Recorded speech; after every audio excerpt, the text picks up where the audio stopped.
बिहार में बीजेपी ने क्या असली खेला कर दिया है? कुशवाहा समाज पर क्या भगवा रंग चढ़ने लगा है? कुशवाहा समाज क्या गोभी भंटा के साथ अब बिहार में कमल की भी खेती करेंगे? कुछ ऐसे ही सवाल अचानक उछलने लगे हैं सूबे के सियासी गलियारों में। भंटा मतलब बैगन तो आप जानते ही हैं। दरअसल बिहार में कुशवाहा समाज प्रोफेशनल सब्जी के कारोबार के लिए फेमस है। उन्हें सब्जी उगाने में महारत हासिल है। लेकिन अब नए सियासी समीकरण में ये समाज कमल भी खिलाने को आतुर दिख रहा है। बीजेपी ने इसकी बड़ी जिम्मेदारी मंत्री सम्राट चौधरी को दे रखी है। दरअसल सम्राट अशोक जयंती के बहाने बिहार में बीजेपी ने जिस तरह अपनी ताकत दिखाई है, उसकी वर्षों की मेहनत का रंग अब दिखने लगा है। बीजेपी ने लवकुश समाज की ताकत को पहचानते हुए अपनी रणनीति को अमली जामा पहनाना शुरू कर दिया है। इसके लिए कुशवाहा समाज के नेता सम्राट चौधरी को बीजेपी ने आगे किया है और वे कुशवाहा समाज के बीच भगवा रंग निखारने में सफल भी हो रहे हैं। जिस तरह पटना के बापू सभागार में बीजेपी के दिग्गज नेताओं की भीड़ जुटी और कई केंद्रीय मंत्रियों से लेकर यूपी के डिप्टी सीएम केशव प्रसाद मौर्य समेत नीतीश सरकार में शामिल दोनों डिप्टी सीएम और अन्य मंत्री पहुंचे थे। बेशक मुख्यमंत्री नीतीश कुमार के माथे पर भी बल पड़ गया होगा।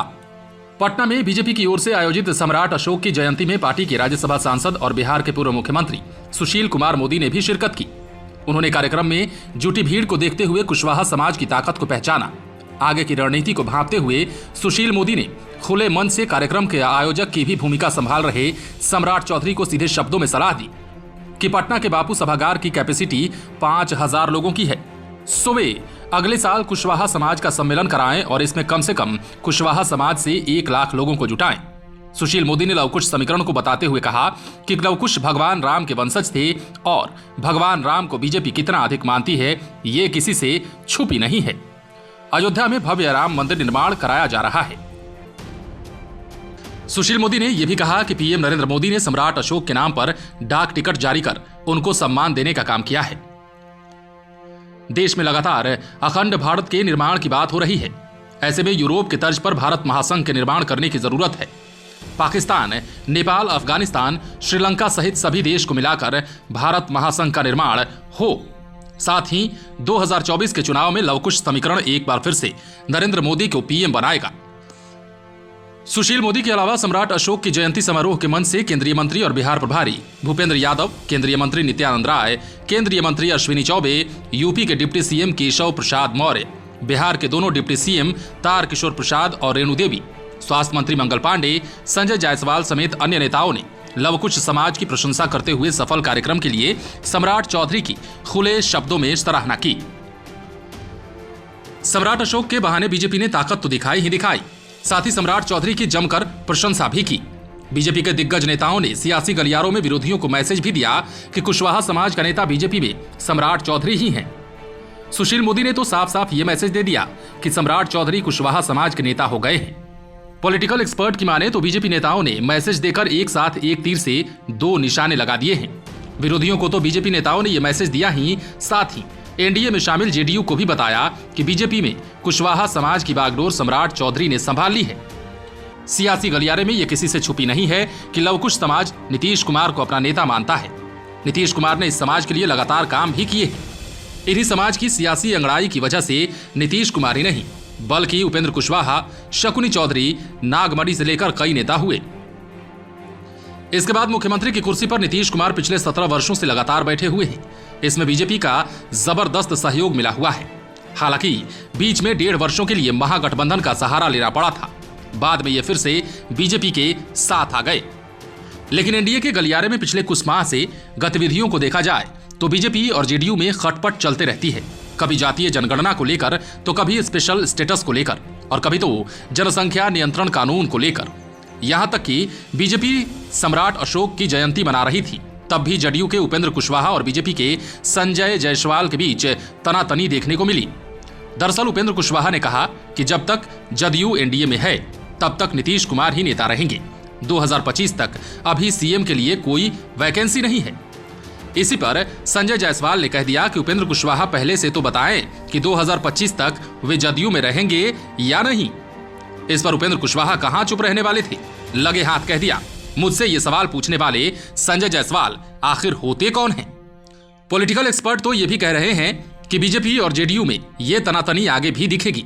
दरअसल जब से यूपी में बीजेपी पूरी ताकत के साथ आई है, तब से पार्टी का एक बड़ा तबका बिहार में अपनी सरकार बनाने की जुगत में भिड़ गया है। लेकिन नीतीश कुमार के आगे किसी की हिम्मत नहीं होती है। इसलिए जेडीयू के तीसरे नंबर की पार्टी होने के बावजूद मुख्यमंत्री की कुर्सी पर नीतीश कुमार काबिज हैं और कुछ बीजेपी नेताओं को यह नागवार गुजर रहा है। ऐसे में अब बीजेपी अपनी नई रणनीति पर काम करना शुरू कर चुकी है। इसके लिए कुशवाहा समाज को बीजेपी से जोड़ना उसकी प्राथमिकता में शामिल हो चुका है और इसमें बीजेपी लगातार कदम दर कदम आगे बढ़ रही है। सम्राट अशोक जयंती के बहाने पार्टी ने अपनी ताकत भी दिखाई। सम्राट अशोक जयंती की पूरी जिम्मेदारी बीजेपी ने सम्राट चौधरी के कांधे पर दे दी थी।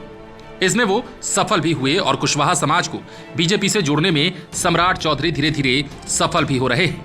दरअसल देखा जाए तो सम्राट चौधरी पर जो ये भगवा रंग चढ़ा है और ये रंग जो अब गाढ़ा हो गया है, वो एक दिन का नहीं है। जब ये नाबालिग थे तभी से इन पर पॉलिटिक्स का रंग चढ़ने लगा था। इन्हें पॉलिटिक्स भी वसीयत में मिली है।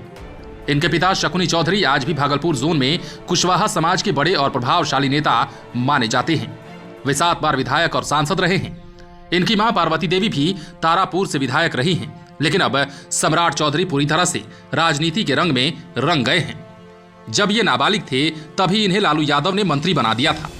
बागवानी विभाग इन्हें मिला था, लेकिन स्कूली सर्टिफिकेट के चक्कर में इन्हें हटना पड़ा था।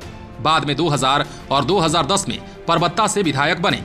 2010 में इन्हें बिहार विधानसभा में विपक्षी दल का मुख्य सचेतक भी बनाया गया था। 2014 में ये शहरी विकास और आवास विभाग के मंत्री बने।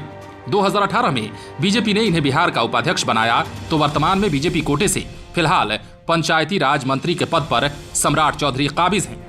बहरहाल कोयरी कुर्मी नीतीश कुमार का आधार वोट रहा है। इसी आधार वोट के सहारे वे सत्ता में भी रहे हैं। लंबे समय तक जेडीयू और आरजेडी के साथ राजनीति करने वाले सम्राट चौधरी अब बीजेपी के कद्दावर नेता हैं। उन्हें लवकुश समाज ने ताकत भी दी है। वे कुशवाहा के नेता के रूप में अपनी खास पहचान बना चुके हैं। इतिहास के पन्नों को यदि पलटा जाए तो देखते हैं कि सम्राट चौधरी जब तक जेडीयू या आरजेडी के साथ रहे अपने समाज का चेहरा नहीं बन सके, लेकिन बीजेपी की बैटिंग में वे समाज के नेता बन गए हैं और पार्टी के दिग्गज नेताओं ने भी मान लिया है। कुशवाहा समाज पर उनका असर भी बढ़ा है। ऐसे में अब बीजेपी ने जो बड़ी जिम्मेदारी सम्राट चौधरी को सौंपी है, उस कसौटी पर कितना खरा उतरते हैं, ये आने वाला वक्त बताएगा। बहरहाल आप बने रहें लाइव सिटीज के साथ। यदि आपने इस चैनल को सब्सक्राइब नहीं किया है तो सब्सक्राइब कर लीजिए, ताकि हम आपको खबरों से अपडेट रख सकें। यदि आप ये वीडियो फेसबुक के माध्यम से देख रहे हैं तो हमारे पेज को लाइक करें। इसके अलावा आप लाइव सिटीज को ट्विटर पर भी फॉलो कर सकते हैं। लाइव सिटीज के लिए पटना से राजेश ठाकुर की रिपोर्ट।